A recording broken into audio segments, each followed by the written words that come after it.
Next chapter है आपका optics. As it is optics आपका दो पार्ट में डिवाइड है क्लास 12th में। एक है आपका रे ऑप्टिक्स और दूसरा है आपका वेव ऑप्टिक्स। रे ऑप्टिक्स में आपको जो जो पढ़ना है उसमें आपने बेसिक चीजें क्लास 10th में पढ़ी है। Image, virtual image, real image, concave mirror, concave lens, 6 case उसके, 2 उसके, मैग्निफिकेशन पढ़े हो, मिरर फार्मूला, लेंस फार्मूला पढ़े हो। एक बार चीजें फिर से वही आपको फिर से पढ़ानी है। स्टार्टिंग में आपको लगभग बहुत कुछ दिनों तक यही करवाना है, ठीक है। दूसरा, अभी रिसेंटली आपने प्री बोर्ड दिया, ठीक है, उसमें आप एक चीज नोटिस कर लो, आप अपने पेपर में नोटिस कर लो, उसमें लगभग 60% क्वेश्चन ऑप्टिक्स से ही आए थे। 60% question telescope, microscope, refraction, glass lab, आधे से ज्यादा क्वेश्चन आपके रे ऑप्टिक्स आए हैं। तो इतना आप मान के चलिए, अगर आप फिजिक्स में सबसे पहले रे ऑप्टिक्स मतलब पूरा ऑप्टिक्स पे अगर आप कमांड कर लेते हैं तो 70 में से 20 से 22 नंबर आपके हाथ में है ऑलरेडी। ये चैप्टर अकेले आपको पास करवा देगा, अकेले पास कराने वाला चैप्टर है ये। दोनों मिला के आपको पास करा देंगे तो पास तो हो जाओगे आराम से, क्योंकि आपके पास माइक्रोस्कोप, टेलीस्कोप, यही 3-3, 4-4 नंबर का वर्किंग दे देंगे वो पूरा, तो पास हो जाओगे, ठीक है। तो चैप्टर इजी है, बस इसमें साइन कन्वेंशन आपको बहुत ध्यान रखनी है। प्लस माइनस आगे पीछे हो रहा है कि नहीं वो सब ध्यान देना है, क्योंकि कभी कभी ऐसे होगा कि आप क्वेश्चन सॉल्व तो करोगे, आंसर नहीं आ जाएगा, बट एक्चुअल आंसर -15 होगा और आपका +15 आ रहेगा, तो उस पर नंबर कट जाएगा वहां आपका। तो ये सब चीजें हैं, थोड़ा सा ध्यान रखना है। बाकी चैप्टर आपका इजी है। सबसे पहले आपका आता है ऑप्टिक्स। मेरे को कहा गया तो बेसिकली क्या है, जो आपका ऑप्टिक्स है वो ऑप्टिक्स आपका दो पार्ट में डिवाइड कर दिया गया है। पहले पार्ट में आपको पढ़ना है रे ऑप्टिक्स एंड सेकंड पार्ट में आपको पढ़ना है वेव ऑप्टिक्स। अब एक चीज पहले आप ये क्लियर रखो, हो गया। हाँ, दूसरा है आपका वेव ऑप्टिक्स। अब इसमें क्या है कि रे ऑप्टिक्स जब आप पढ़ लोगे तो आपको बहुत सारी चीजों की जानकारी हो जाएगी। रे ऑप्टिक्स में आप जो जो चीजें पढ़ के चलोगे उसका पूरा एक्सप्लेनेशन आपको वेव ऑप्टिक्स देगा। ये पहले समझ लो दोनों में पढ़ना क्या है। बच्चे ये समझ के चलते हैं, जैसे आपको पता है कि लाइट डुअल नेचर होता है। डुअल नेचर वाले चैप्टर में अल्बर्ट आइंस्टीन ने कहा था कि लाइट डुअल नेचर है, पार्टिकल नेचर भी है और वेव नेचर भी है। तो बच्चे ये समझते हैं कि रे ऑप्टिक्स में लाइट का पार्टिकल नेचर चल रहा है और वेव ऑप्टिक्स में लाइट का वेव नेचर चल रहा है। ऐसा कुछ नहीं है, ये पहले दिमाग से निकाल दीजिए। आपका बेसिकली क्या है, लाइट जो यहां पे बिहेव करता है, लाइट ने जो जो काम यहां पर किया, जो जो एक्सपेरिमेंट यहां पर हुआ है, उन सभी एक्सपेरिमेंट्स का proper explanation with the reason आपको वेव ऑप्टिक्स एक्सप्लेन करेगी। जैसे आपने पढ़ा कि अगर हम किसी भी सरफेस पे अगर लाइट को किसी भी इंसिडेंट पे गिराते हैं तो आफ्टर रिफ्लेक्शन वो उसी एंगल पर क्या हो जाएगी, रिफ्लेक्ट हो जाएगी। क्यों? इसका जवाब आपको नहीं पता है। आपने कहा था अगर लाइट एक मीडियम से दूसरे मीडियम में जाएगी तो लाइट थोड़ी सी क्या होगी, बेंड होगी, और साथ में उस लाइट का स्पीड भी क्या होगा। इस फिनोमेना को क्या बोलते थे, रिफ्रैक्शन। क्यों नहीं पता था, वो आपको एक्सप्लेन करेगा। दूसरा, sine i by sine r is equal to constant क्या होता था, स्नेल्स लॉ। काहे आई बाई आर होगा, वो उसका रीजन एक्सप्लेन वेव ऑप्टिक्स करेगा। नेक्स्ट, कोई भी लाइट अगर पैरेलल आती है प्रिंसिपल एक्सिस के तो आफ्टर रिफ्लेक्शन वो कहां से पास करेगी, क्यों पास करेगी, उसका एक्सप्लेनेशन वेव ऑप्टिक्स देगा। कोई भी लाइट अगर सेंटर ऑफ कर्वेचर से आती है तो आफ्टर रिफ्लेक्शन वो वापस सेंटर ऑफ कर्वेचर से जाएगी, क्यों जाएगी, उसका भी मतलब आप जो आपको रे ऑप्टिक्स में आपको रूल बताया जाता है, आपको रूल बता देते हैं ऐसे ऐसे करना है तो तुम वैसे वैसे करते हो। क्यों करते हो, उसका रीजन क्या है करने का, या ऐसा क्यों हो रहा है, वो पूरा एक्सप्लेनेशन आपको किसमें मिलेगा, वेव ऑप्टिक्स में। तो यहां आपको बस आंख बंद करके जो जैसे बताया जा रहा है, जो जो रूल आपको दिया जाएगा वैसे वैसे आपको रूल यहां करना। समझ आ गया, ठीक। तो branch of physics which deals with the study of nature of light. Optics physics की वो ब्रांच होती है जिसमें आप लाइट की स्टडी करते हो, उसके नेचर की स्टडी करते हो, उनकी प्रॉपर्टी की स्टडी करते हो, उनके इफेक्ट की स्टडी करते हो, और वो प्रोपोगेट कैसे कर रही हैं उनकी स्टडी करते हो। Light is that part of electromagnetic spectrum which help us to see object. Light क्या होता है, लाइट बेसिकली लाइट एक फॉर्म ऑफ एनर्जी है जिसकी मदद से आप किसी दूसरे ऑब्जेक्ट को क्या कर सकते हो, देख सकते हो। लाइट को नहीं देख सकते, लेकिन लाइट की हेल्प से दूसरे ऑब्जेक्ट को आप देख सकते हो, ये ध्यान रखिएगा, ठीक। Optics can be divided into two main branches, first is आपका ray optics and second is आपका वेव ऑप्टिक्स। अब रे ऑप्टिक्स क्या होता है?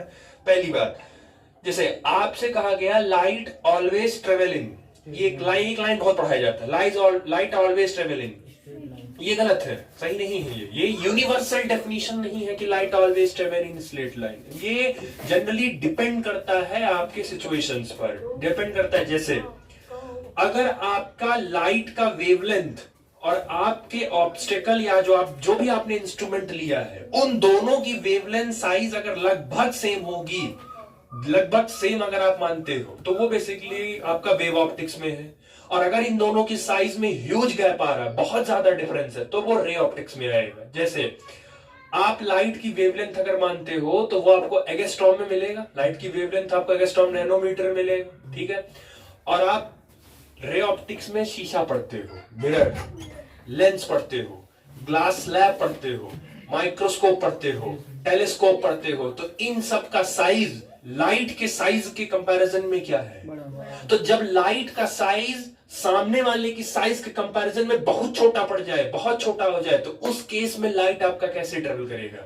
स्ट्रेट लाइन में। लेकिन अगर लाइट का वेवलेंथ और उस ऑब्जेक्ट का लगभग साइज अगर लगभग सेम हो गया, आगे पीछे थोड़ा बहुत सेम हो गया, तब वो लाइट स्ट्रेट लाइन ट्रेवल नहीं करेगी। तो ये जो कहा जाता था कि light always travel in straight line, it's depend on object, वो डिपेंड करता है सामने वाले ऑब्जेक्ट पर। शीशा लोगे, लेंस लोगे, ग्लास स्लैब लोगे, प्रिज्म लोगे, तो इन सब कंडीशन में आपका लाइट कैसे ट्रेवल करेगा? स्ट्रेट लाइन करेगा। अभी वेव ऑप्टिक्स में एक दो एक्सपेरिमेंट पढ़ाया जाएगा, diffraction, polarisation, interference, and most important topic for wave optics in class 12 physics, YDSE, Young double slit experiment, जिनमें ये बताया गया था कि उन्होंने प्रूफ करके दिया था कि लाइट स्ट्रेट लाइन ट्रेवल नहीं करती है। तो दोनों का थोड़ा सा ये ध्यान रखिएगा, ठीक है। The branch of optics deals with the propagation of light in terms of rays which are valid.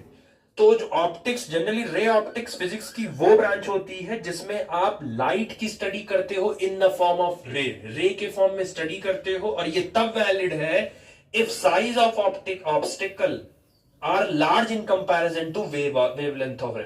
अगर जिस भी ऑब्जेक्ट को आप लेके चल रहे हो, उस ऑब्जेक्ट का साइज उस लाइट के वेवलेंथ के साइज से बहुत बड़ा होगा, तब वो आप रे ऑप्टिक्स के अंदर पढ़ोगे। आपको एक हम कहे प्रिज्म दे दिए और आपको कहे जाओ एक्सपेरिमेंट करो, तो बेसिकली वो रे ऑप्टिक्स के अंदर है। आपसे हम कहे जाइए YDS से एक्सपेरिमेंट करके आइए, तो वो वेव ऑप्टिक्स के अंदर में आएगा। तो ये दोनों का ध्यान में रखना। रे ऑप्टिक्स में बेसिकली आप पढ़ते क्या हो? Ray optics concern itself with image formation. Ray optics में आप इमेज फॉर्मेशन पढ़ते हो, वर्चुअल इमेज होगी कि रियल इमेज होगी, ये पढ़ते हो। रिफ्लेक्शन पढ़ते हो, रिफ्रैक्शन पढ़ते हो, डिस्पर्जन ऑफ लाइट पढ़ते हो। पढ़ा था डिस्पर्जन ऑफ लाइट, लाइट टूटता है प्रिज्म से और फिर फैलता है, उसको बोलते हैं डिस्पर्जन। ये सब पढ़ोगे आप। Study of light in which light is considered as a moving alone in a straight line as a ray। अगर आप लाइट को एज अ मूविंग अकेले आप इमेजिन करते हो, तो बेसिकली वो रे कहलाता है। रे इन द सेंस है जो सिंगल लाइट होती है, सिंगल लाइट, उसको हम रे बोलते हैं। जैसे जो लेजर लाइट होती है, तो लेजर लाइट में एक ही लाइट निकलती है, तो वो अच्छा लेजर लाइट को जनरली, अगर आप लेजर लाइट को कैमरे के फ्लैश पर अगर जलाइए, अभी मेला वाला चल रहा है, जाके खरीद लेना, 50-60 रुपए का मिलेगा, ठीक है। या अगर जिसके घर होगा ले आना लेजर, अब काम लगेगा एक्सपेरिमेंट कराने में। तो अगर उस लेजर को आप कैमरे के लेंस पे मारिए एक बार उसको, और आप कुछ ना करिए, बस एक नॉर्मल सा टॉर्च लेके आप मारिए, तो दोनों में फर्क आपको लिख जाएगा। क्योंकि जो सिंगल पार्ट जो एक लेजर से निकलता है वो एक लाइट होता है। एक लाइट ज्यादा पावरफुल होता है comparison to bundle of lights. तो जो एक सिंगल लाइट होता है, जिस लाइट की वेवलेंथ सिंगल होती है, उस सिंगल लाइट को बोलते हैं रे। और जब कॉम्बिनेशन ऑफ रे आता है, बंडल ऑफ रे आता है, तो उसको बोलते हैं बीम। तो वो जो टॉर्च से निकलता है, बेसिकली आपको भी ध्यान से देखो, फैलता है, वैसे वो बीम होता है। अभी रात में जाओ निकलोगे तो वो स्ट्रीट लाइट लगी है ना, तो ऊपर जब स्ट्रीट लाइट देखोगे तो लाइट ऐसे फैलेगी, वो बीम है आपका। आपके घर में जो टॉर्च होगा उसको जलाते हो तो वो बीम निकलता है। तो बंडल ऑफ रे या कॉम्बिनेशन ऑफ रे, उनको हम बोलते हैं बीम। छोटी छोटी डेफिनेशन है, यही सब आए हम पूछेंगे आएंगे। वो पहले स्टार्टिंग में रे क्या होता है, बीम क्या होता है, ऑप्टिक्स क्या होता है, ये बेसिक पहले यही सब पूछा जाएगा। आप ये इतना टेंशन ना लीजिए कि प्रैक्टिकल है तो बहुत ज्यादा, ऐसा कुछ नहीं होता है। नॉर्मल पहले इजी क्वेश्चन पूछेंगे, यूनिट क्या होती है। जब आप आंसर देना शुरू कर दोगे तो वो आपके आंसर देने के लहजे से पता चल जाता है कि आप पढ़ने वाले बच्चे हो कि बस ऐसे ही आ गए हो। वो बोलोगे आंसर तो समझ जाएगा पढ़ने वाला है, फिर उससे एक दो तीन क्वेश्चन थोड़ा बहुत एक्स्ट्रा, लेकिन वो लेवल तक पहुंचते पहुंचते वो 4-5 पहले सिंपल पूछ चुका होगा, तब तक आंसर आप दे चुके होगे, तो आपका दिमाग में, उसका दिमाग में छप गया कि आप अच्छे बच्चे हो। 29-30 आपको दे दिया जाएगा, तो मुंह बंद नहीं होना चाहिए। When light meets a surface which separate two media, reflection, refraction takes place. As it is, ये आपको पूरा पढ़ना ही है। Most important, it is not related to nature of light. ये light की nature पर depend नहीं करता। Ray optics ये नहीं बता रहा है कि रे ऑप्टिक्स में लाइट का पार्टिकल नेचर पढ़ रहे हो, और वेव ऑप्टिक ऐसा कुछ नहीं बताया गया इसमें, तो ये दिमाग से पहले निकाल लो। Last, it gives only rule, ये आपको सिर्फ रूल बताएगा कि आप पैरेलल जाइए तो आप फोकस से पास होंगे, आप फोकस से जाइए पैरेलल पास हो जाओगे, सेंटर ऑफ कर्वेचर से जाओगे, सेंटर ऑफ कर्वेचर से वापस लौट आओगे, आप ऑब्लिक में जाते हो, आप एंगल आई करते हो तो एंगल आर के बराबर। मतलब रे ऑप्टिक्स आपको सिर्फ क्या देगा, रूल, सिर्फ आपको नियम बता देगा, एज इट इज आप करिए। ठीक, नेक्स्ट है आपका wave optics, the branch of optics which deals with the wave phenomena like interference, diffraction and polarisation. Wave optics वो ब्रांच है फिजिक्स की जो ज्यादातर वेव नेचर से रिलेटेड चीजों को वो पढ़वाते हैं, और प्लस इसमें जो ऑब्स्टेकल की साइज होगी और लाइट का जो वेवलेंथ होगा वो कंपैरेबल होगा। मतलब जो लाइट का वेवलेंथ होगा और जो सामने एक्सपेरिमेंट करने के लिए जो डिवाइस उठाए होगे उन दोनों का जो साइज होगा वो लगभग क्या होगा, कंपैरेबल होगा, तो वो पढ़ोगे आप। It deals with the theories related to regarding the nature of light. It provides an explanation for the different phenomena in light such as reflection, refraction, interference, diffraction, polarization। ये एक्सप्लेनेशन देगा आपको, आपने reflection में क्या किया, आपने refraction में क्या किया, आपने इंटरफेरेंस में, डिफ्रैक्शन में, पोलराइजेशन में जो जो काम आपने वहां किया उस सबका प्रॉपर एक्सप्लेनेशन ये देगा। Object are comparable of size of wavelength of light.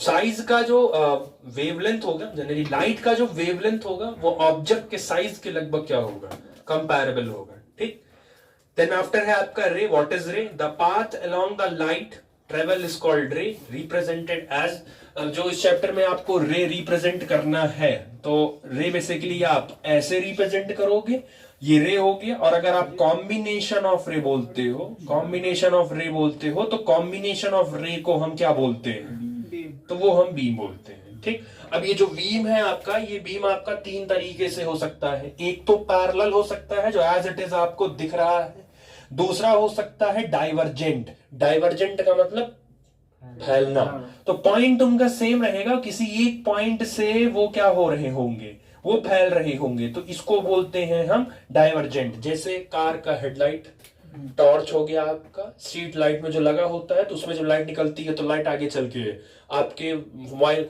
Phone का फ्लैश, वो भी क्या होता है, थोड़ा सा फैलता है, वो भी फ्लैश में, वो भी जैसे कि आपका फ्लैश जो होता है, जरा उसका तो फोन नहीं खुलता, देखो फिर बंद हो गया, जल रहा है सर। वो नहीं, स्क्रीन बंद हो गई। अरे वो प्राइवेसी है, तो प्राइवेसी आजकल सबकी जिंदगी में कुछ है नहीं, लेकिन प्राइवेसी जरूर है। लाइट बंद करो जरा। अब बेसिकली क्या है, जब जलेगा तो आप बस ध्यान से देखिएगा इसको। अगर आप थोड़ा सा नोटिस करो तो वो आपको लगेगा कि ये चीज फैल रही है। ठीक है,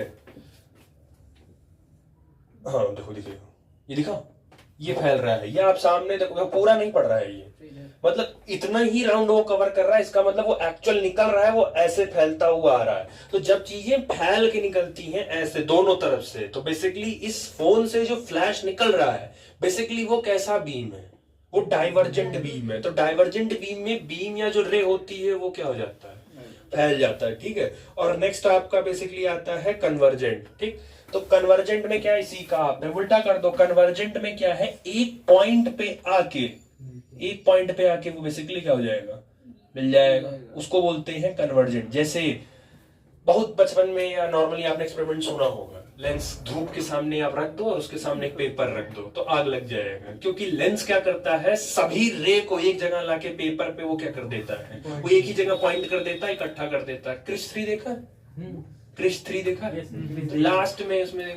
लास्ट में याद है वो पेन जब निकालता है वो, तो वो एक ही जगह वो फोकस करता है ना, वो फिर उसके करके उसके पापा के अंदर से वो निकलता है तो उसके पापा मर जाते हैं, तो फिर उसके अंदर जान आ जाती है। तो बेसिकली बस वही, एक जगह पर पॉइंट पर फोकस अगर हो जा रहा है, एक ही जगह लाइट अगर पड़ रही है, फोकस हो रही है, उसको बोलते हैं बेसिकली क्या, कन्वर्जेंट। और अगर रे बाहर निकल रही है, that is called divergent. Mobile में कैमरा में जो आप बोलते हो ना फोकस नहीं ले रहा है, तो एक्चुअल फोकस का मतलब यही होता है, वो एक्चुअल कैमरा यही एडजस्ट कर रहा है। फोकस जो आप कहते हो वो एक्चुअल कैमरा यही एडजस्ट कर रहा था उस पर्टिकुलर ऑब्जेक्ट की बॉडी के एक एक हिस्से पे, जब तक वो लाइट नहीं पड़ेगी फोकस नहीं लेगा वो।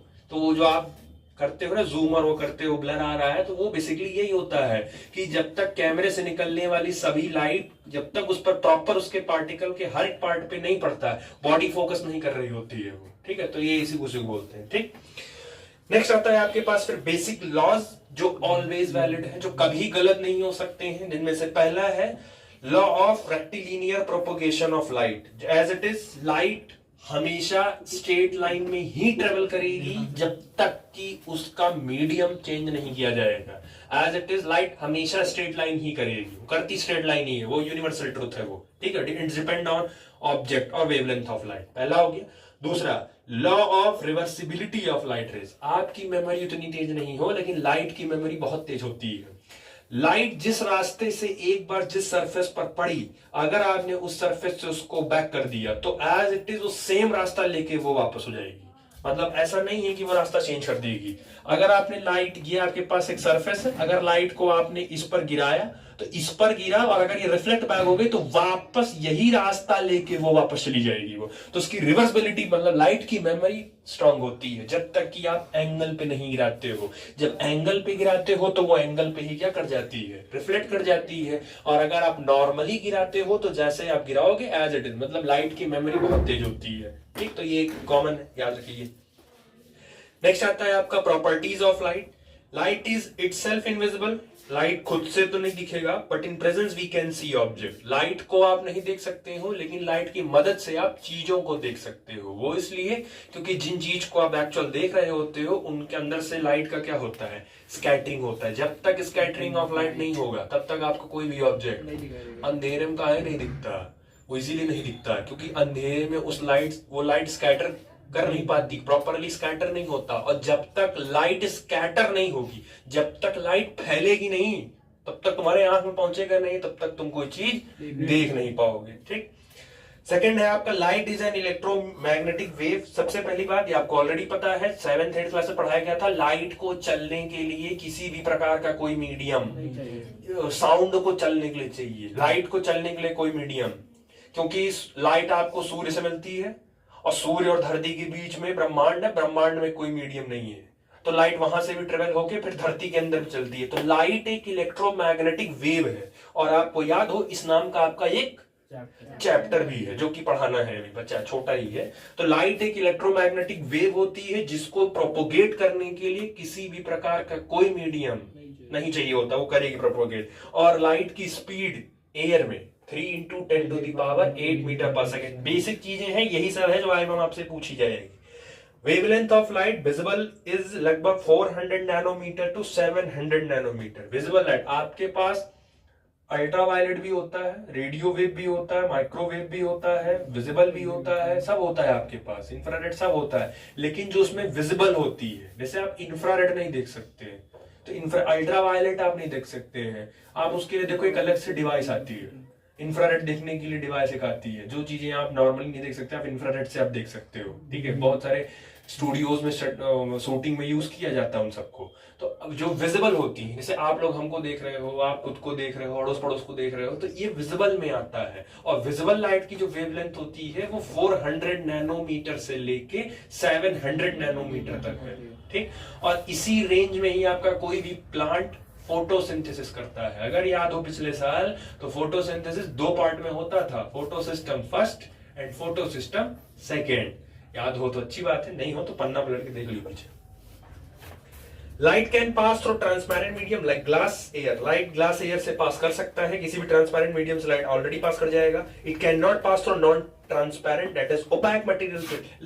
लाइट इसके उधर नहीं पास कर सकता, ये उसके उधर नहीं आ पाएगा क्योंकि ये ओपैक है, नॉन ट्रांसपेरेंट है. लेकिन अगर आप कार के अंदर है, कार के अंदर से आप बाहर सीधा मार रहे हैं टॉर्च, तो लाइट बाहर चली जाएगी. तो ट्रांसपेरेंट को वो क्रॉस कर सकता है, ओपैक को नहीं कर सकता है.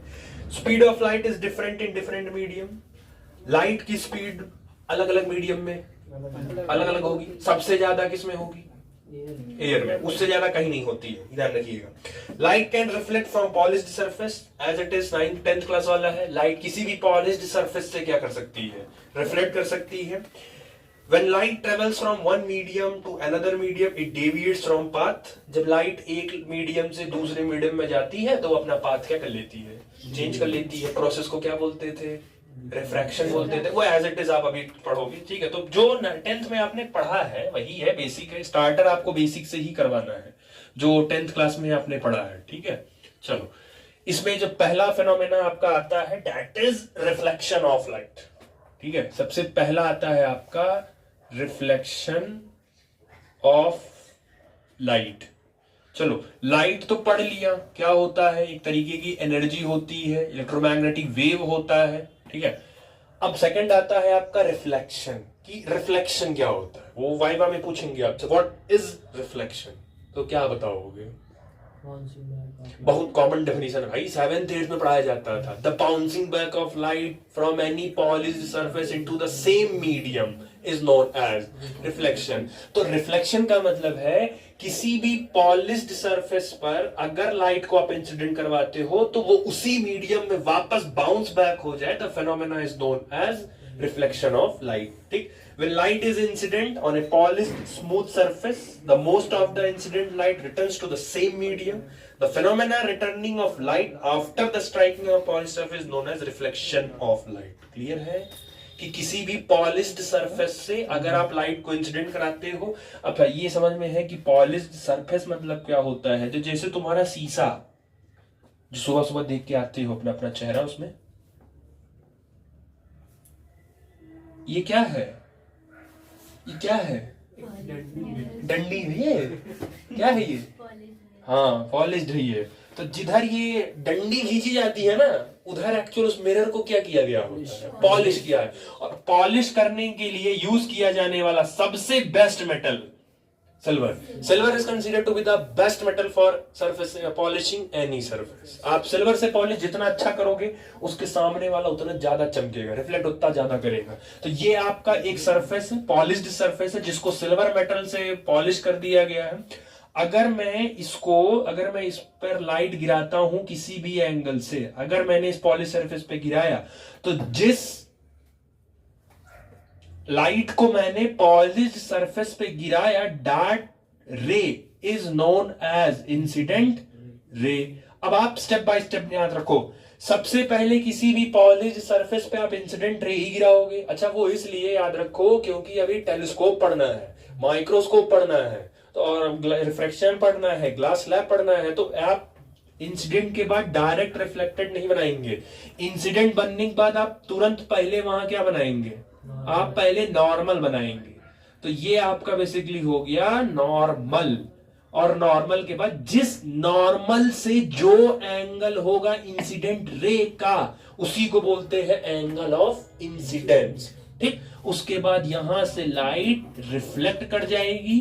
तो जो लाइट यहां पे रिफ्लेक्ट करेगी, दैट रे इज नोन एज. और नॉर्मल से जो ये एंगल ये बनाएगी उसको बोलते हैं रिफ्लेक्टेड रे.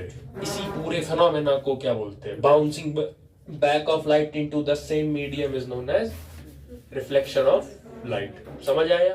ये था बेसिक्स आपका. दूसरा एक नॉर्मल क्वेश्चन है आपसे. इंसिडेंट लाइट की वेलोसिटी और रिफ्लेक्टेड लाइट की वेलोसिटी सेम होगी कि डिफरेंट? सेम. इंसिडेंट लाइट का वेवलेंथ और रिफ्लेक्टेड लाइट का वेवलेंथ सेम होगा कि डिफरेंट?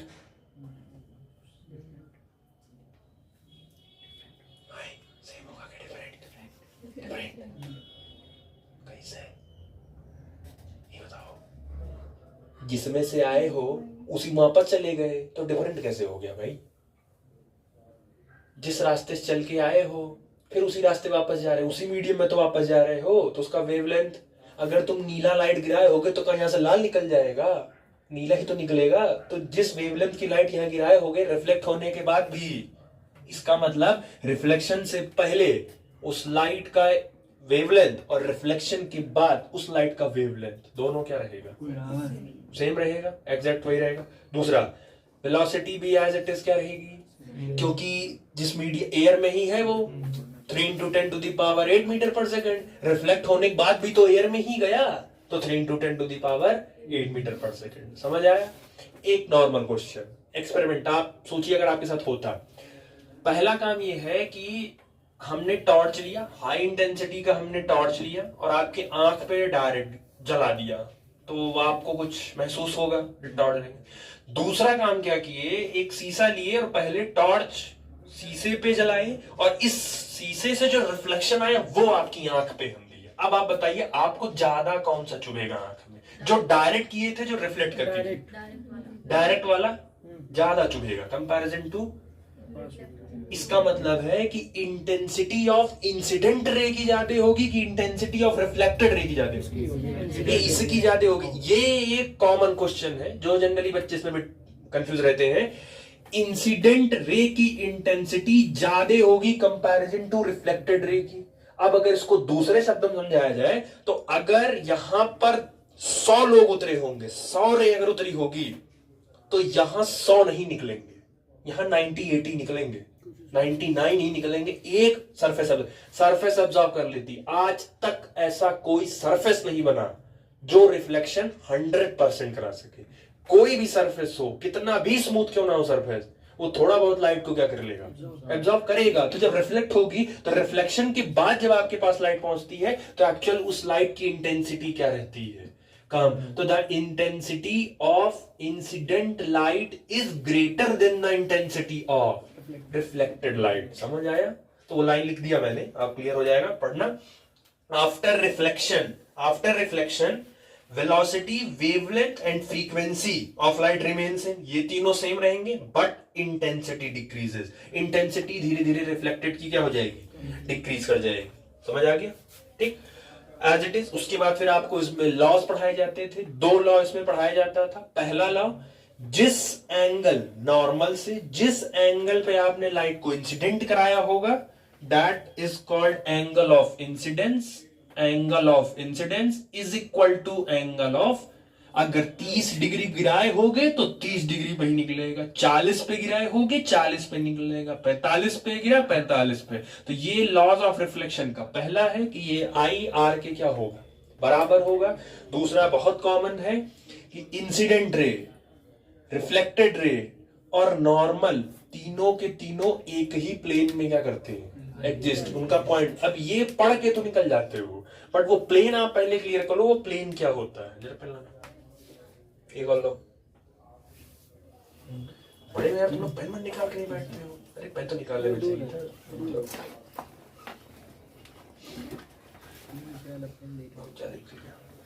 अब आप पहले समझिए, जो आपने लाइन लिखा है ना उसमें सेकंड लॉ में जनरली ऑटो डिफाइन करते हो the incident ray, the reflected ray and the normal at the point of incidence all lie in the same plane. सब के सब एक सेम प्लेन पे लाई करते हैं। तो बेसिकली क्या है समझिए, अगर ये आपका प्लेन है तो ये अगर इंसिडेंट है तो ये इंसिडेंट इस पे गया, ठीक है, और फिर आपका आप ड्रॉ करोगे आप अपना नॉर्मल,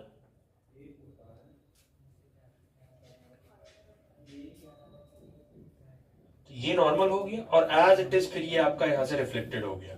अब आप समझो कि इंसिडेंट, नॉर्मल और रिफ्लेक्टेड तीनों इस प्लेन में है। इस प्लेन का मतलब एक्स वाई प्लेन में है वो, क्योंकि अगर हाइपोथेटिकली आप गिराते हो तो ऐसे गिराओगे, ऐसे निकलेगा और ये बीच में आपका है। तो बेसिकली वो पूछेंगे सेम प्लेन में है, तुमने तो बोल दिया सेम प्लेन, कौन सा प्लेन, कौन सा प्लेन? तो आप किसी भी दो का नाम रख सकते हैं, चाहे आप कहिए x y plane, y z plane, x z plane. आपको वो प्लेन भी मेंशन करना पड़ेगा कि इंसिडेंट रे, रिफ्लेक्टेड रे और नॉर्मल रे तीनों के तीनों एक ही पॉइंट पे लाई करते हैं, एक ही प्लेन पे हैं। वो प्लेन कौन सा है? X y plane. आप इसको ऐसे भी कह सकते हैं कि एक्स वाई प्लेन में इंसिडेंट, रिफ्लेक्टेड और नॉर्मल तीनों एक ही पॉइंट, मतलब एक्स वाई पूरा प्लेन है, उसमें कोई एक ऐसा एक पॉइंट है जिस पॉइंट पर तीनों के तीनों आके क्या कर रहे हैं, एक ही साथ मिल रहे हैं। समझ आया? तो वो बेसिकली होता है आपका सेकेंड लॉ। ठीक, नेक्स्ट है आपका these laws are valid for plane as well as curved surface. ये दोनों के दोनों लॉ प्लेन सरफेस के लिए भी वैलिड है और कर्व्ड सरफेस के लिए वैलिड है। ऐसा कोई इंडिविजुअल है नहीं कि प्लेन ही होना चाहिए। जैसे ये तो प्लेन हो गया, अब मैं अगर ऐसे कर दूं ऐसे, तो ये सरफेस कैसा हो गया? कर्व्ड हो गया। अब आप कहोगे इसके लिए वैलिड नहीं होगा, नहीं होगा। आप ये बताओ, आप अगर लाइट गिराए तो आप लाइट गिराओगे तो यही गिराओगे।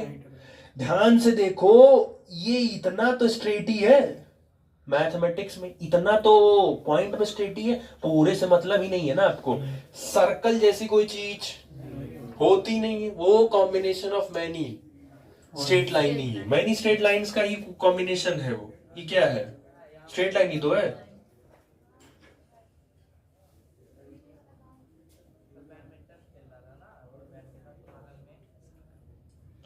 कौन सा इसमें है? सब तो सारी, अच्छा इसमें से कोई आप कह दीजिए कोई भी एक लाइन स्ट्रेट नहीं है। सारी लाइन इसमें क्या है? बस सभी स्ट्रेट लाइन को जब आप एक दूसरे से ज्वाइन कर देते हो तो ज्वाइन करने के बाद जो रिस्पेक्टिव स्ट्रक्चर बनता है दैट इज कॉल्ड। तो सर्कल जैसा, तो सर्कल पहले से है कि डिराइव्ड है? डिराइव्ड है। जैसे एक होता है ना फिजिकल क्वांटिटी और फंडामेंटल, हाँ फंडामेंटल क्वांटिटी या डिराइव्ड क्वांटिटी। तो बेसिकली स्ट्रेट लाइन, लाइन क्या है आपकी? बेसिक क्वांटिटी है वो। बाकी सारे फिगर्स आपके क्या है? ठीक, बाकी सारे फिगर आपके क्या है? डिराइव्ड है। तो ये जो आप बोलते हो ना कि कर्व्ड है फिगर, एक्चुअल ये कर्व्ड नहीं है। आप एक इसमें छोटा सा पार्ट उठाओ, छोटा सा पार्ट आपके लिए क्या मिलेगा? स्ट्रेट ही मिलेगा। तो स्ट्रेट के लिए तो वो फिर उतना वैलिड ही है आपका, वो करा देगा। यहां से नॉर्मल करा दो। तो laws of reflection should be valid. Laws of reflection आपका वैलिड होगा, चाहे सरफेस आपका स्मूथ हो, चाहे सरफेस आपका रफ हो, हर जगह वैलिड है। आप सोचिए मत, हर जगह वैलिड है। बस स्मूथ वाले में थोड़ा ज्यादा अच्छे से वैलिड है और रफ वाले में थोड़ा कम होगा वैलिड। बस इतना ही है। मतलब जो रिजल्ट है वो इसमें थोड़ा सा दिक्कत करेगा, इसमें थोड़ा सा अच्छे से रिजल्ट आपको, ऑब्जर्वेशन इसमें अच्छे से मिल जाएगी, इसमें थोड़ा सा आपको प्रॉब्लम होगा। बस इतना ही होगा, उससे ज्यादा कुछ नहीं होगा। ठीक, in geometrical optical angles are measured with normal. ये हमेशा याद रखिएगा कि इस पूरे चैप्टर में जब भी एंगल मेजर करना होगा तो आप हमेशा नॉर्मल से ही एंगल मेजर करेंगे, इसको ध्यान रखिएगा। Next, in geometrical optics we deals with the plane and spherical surface as it is. इस चैप्टर में आप प्लेन सरफेस होगा, जैसे प्लेन सरफेस का मतलब आपके पास प्लेन मिरर आपके घर में जो लगा होगा वो प्लेन मिरर है, और दूसरा आपके पास स्फेरिकल सरफेस होगा। तो स्फेरिकल, इतने तो भट्ट गवार बन के तो बैठे नहीं हो। स्फेरिकल सरफेस मतलब जान रहे हो, concave mirror, concave mirror, convex mirror. अभी आगे चल के कॉनकेव लेंस, इतना तो आइडिया है ही कि आपको यही इस चैप्टर में पढ़ना है। ठीक, दूसरा नॉर्मल की बात अगर आएगी, क्योंकि इंसिडेंट के बाद आप नॉर्मल ही ड्रॉ करोगे, तो प्लेन सरफेस का नॉर्मल तो कोई प्रॉब्लम नहीं है, नहीं प्रॉब्लम। किसी भी, अगर आपके पास सर्कल है या स्फीयर है, अगर आप उसमें नॉर्मल ड्रॉ कर रहे हैं तो इस बात का ध्यान रखना है वो लाइन जो उसके सेंटर से पास करेगी वही नॉर्मल कहलाएगी। हर ऐसी कोई लाइन, जैसे ये आपके पास सर्कल है, ठीक है, और ये इस सर्कल का सेंटर है, बताओ ये क्या होता है? चलो मैथ वाला, मैथ बताओ क्या होता है ये? इस लाइन को क्या बोलते हैं? कर्व। अच्छा, मारेंगे चपक दोगे कर्व है ये? मैथ ले, हाँ बोला तो कोई, कॉर्ड है ये क्या है? ये भी कॉर्ड है। ये क्या है? ये भी कॉर्ड है। ये क्या है? ये भी कॉर्ड है। ये क्या है? The chord which is passed by the center known as diameter. इसी तो कहाँ पढ़े हो तुम लोग मैथ में? 7th में कहाँ पढ़े हो तुम लोग? भी सर्कल डायमीटर नहीं पता है क्या होता है? पता नहीं कैसे चले आए, 10 का पेपर भी दे लियो तुम लोग। वो वो सबसे लंबी chord, the longest chord which is passed by the center of any circle is known as diameter. वो सबसे लंबा कॉर्ड जो उसके सेंटर से पास कर जाएगी, डेट इज कॉल्ड। तो डायामीटर हर कोई नहीं बन सकता है, डायामीटर वही बन सकता है जो उस सर्कल के सेंटर से पास करेगा, वही डायमीटर बनेगा। जो सेंटर से पास नहीं करेगा वो सब क्या है, कॉर्ड है। लेकिन जो कॉर्ड सेंटर से पास कर गया वो कॉर्ड क्या हो जाएगा, समझ आया। तो ऐसे ही जब आपको किसी भी सरफेस पे, अगर इस स्फेरिकल सरफेस पे नॉर्मल ड्रॉ करना है तो ऐसे नहीं बस ऐसे कर दिया हो गया नॉर्मल, ऐसे कर दिया नहीं, जो लाइन आप इस सरफेस पे ड्रॉ कर रहे होंगे वो लाइन उसके सेंटर से पास करना चाहिए। अगर मैं ये कहूं कि आपके पास ये फिगर है, ये इसका सेंटर है, आपने ये लाइन ड्रॉ कर दी, कह रहे हो ये नहीं, ये परपेंडिकुलर नहीं, क्योंकि इस लाइन को जब आगे स्ट्रेच करोगे नहीं सेंटर जाएगा। तो वो लाइन जो इसके, मान लो आपने इसको ड्रॉ किया, अब आप इस लाइन को आगे स्ट्रेच करो, बढ़ाओ इसको, तो ये देखो ये लाइन इसके सेंटर से पास कर गई, मतलब ये लाइन कैसी है उस सरफेस के, नॉर्मल है। तो सर्कल और स्फीयर में जब तक वो लाइन सेंटर से पास नहीं करेगी आप नॉर्मल नहीं बोलेंगे। प्लेन सरफेस का तो क्लियर ही रहता है, प्लेन है, ऐसे करोगे पता ही चल जाएगा स्ट्रेट लाइन का 90 है कि नहीं है, ठीक। तो ये थोड़ा सा ध्यान रखिएगा, समझ आया, क्लियर हुआ यहाँ। उसके बाद आता है नेक्स्ट आपका इमेज। इमेज क्या होता है, या बेसिकली क्या होता है, अगर नॉर्मल इमेज बनाना डिफाइन करना हो तो क्या होता है, व्हाट इज इमेज। शांति क्या हो जाते तुरंत, ऐसे पूछो इमेज। अच्छा 10th क्लास पढ़ के आए हो, इमेज बनाने के लिए आपको पता है आपको रे चाहिए, कितनी रे चाहिए कि इमेज बन जाए, कम से कम दो चाहिए, और उन दोनों रे का आपस में, तो जब दो रे अलग अलग होती है, लेकिन जब वो दो रे आपस में किसी पर्टिकुलर पॉइंट पे कट कर देती हैं तो उस पॉइंट पर ये क्या बन जाता है, आपका इमेज बन जाता है, समझ में आया। तो जब दो रे आपस में किसी भी एक पर्टिकुलर पॉइंट पे क्रॉस कर जाती हैं, कट कर जाती हैं, तो उसी पॉइंट पर एक रे इधर से गया, एक रे इधर से गया, तो जिस पॉइंट पर वो कट करेगी उसी पॉइंट पर आपका क्या बन जाएगा, इमेज फॉर्मेशन हो जाता है, ठीक। दो तरीके की होती है। अच्छा एक बात और, इमेज आपको दिखती कैसे, मतलब पता कैसे लेगा, हर ऑब्जेक्ट के अंदर से क्या निकलती है, लाइट। हर ऑब्जेक्ट के अंदर आपको अगर कोई चीज दिख रही है, आपको बोर्ड अगर दिख रहा है तो इस बोर्ड से लाइट निकल रही है, तो ये वो लाइट आपके आंख में जा रही है और आपके आंख में रिफ्रैक्शन हो रहा है, और रिफ्रैक्शन होने के बाद उस लाइट की, उस इंटरेक्शन की इमेज आपके रेटिना पर बनाई जा रही है। रेटिना पर जब वो बनती है तो ब्रेन उसको इंटरप्रेट करता है और बताता है कि सामने क्या बना है। जैसे जब अंधेरे में होते हो तो नहीं दिखता है, अंधेरे में खड़ा कर दो, कहीं देखो, अब तो दाएं बाएं देखोगे समझ नहीं आएगा कहाँ है वो, इसलिए क्योंकि अंधेरा हो गया तो जो उस ऑब्जेक्ट से लाइट अब आपके आंख में नहीं आ पा रही है, तो जब तक आंख में नहीं लाइट आएगी वो क्रॉस नहीं करेगा, इमेज रेटिना पर नहीं बनेगा और ब्रेन उसको इंटरप्रेट नहीं कर पाता है। अंधेरे में आंख अपनी कैसे करते हो, फैलाते हो कि नहीं देखने के लिए, पूरा आंख खोलते हो कि नहीं खोलते हो अच्छे से, कि जितनी ज्यादा अंधेरे में लाइट आंख खोलोगे उतना ज्यादा। तो आपका बेसिकली कोशिश यही होता है कि जो ऑब्जेक्ट से लाइट निकल रही है वो लाइट आपकी रेटिना तक पहुंचनी चाहिए, तभी बनेगा, ठीक। तो इमेज आपकी दो तरीके की होती है, पहली है आपकी रियल इमेज और दूसरी है आपकी वर्चुअल इमेज। रियल इमेज वो होती है जो एक्चुअल में लाइट कट करती हैं, कट करेंगी किसी पॉइंट पर, वो रियल इमेज होती हैं। और जो अपीयर टू कट होती है, कि लग रहा है कि अपीयर कट हो रही है, वो बेसिकली आपकी। तो जो थिएटर में आप देखते हो एक्चुअल, वो कौन सी इमेज होती है, वो वर्चुअल इमेज होती है, ठीक है। जो अपने आप को शीशे में आप देखते हो बेसिकली वो क्या है, वो वर्चुअल इमेज है। वर्चुअल इमेज कभी भी आप स्क्रीन पर प्लेस नहीं कर सकते हैं, can not be placed on the screen. शीशे में अपने आप को देख रहे हो तो उसको निकाल के स्क्रीन पर नहीं ला सकते हो, वो वर्चुअल इमेज है, ठीक है। और रियल इमेज वो होती है जिसको आप स्क्रीन पर, जैसे शूटिंग जब होती है तो शूटिंग जब हुई, रिकॉर्डिंग जब हुई, तो उस रिकॉर्डिंग की कैसेट या जो भी उस रिकॉर्डिंग का था उसको स्क्रीन पर प्लेस कर देते हैं कि नहीं, ला के रख देते हैं कि नहीं, वो रियल इमेज। क्योंकि वो एक्चुअल जो रिकॉर्डिंग की गई है वो रियल है, कहीं ना कहीं लाइट कट हुई होगी तब उसको आप प्लेस कर पाओ। तो जिस इमेज को आप स्क्रीन पर प्लेस कर ले जाओगे that is called real image, और जिस लाइट को आप स्क्रीन पर प्लेस नहीं कर पाओगे that is called virtual image, basics है ये सब, बेसिक्स है भाई, पूछा जाता है, वो आई बार पूछेंगे, बहुत पूछेंगे, ठीक।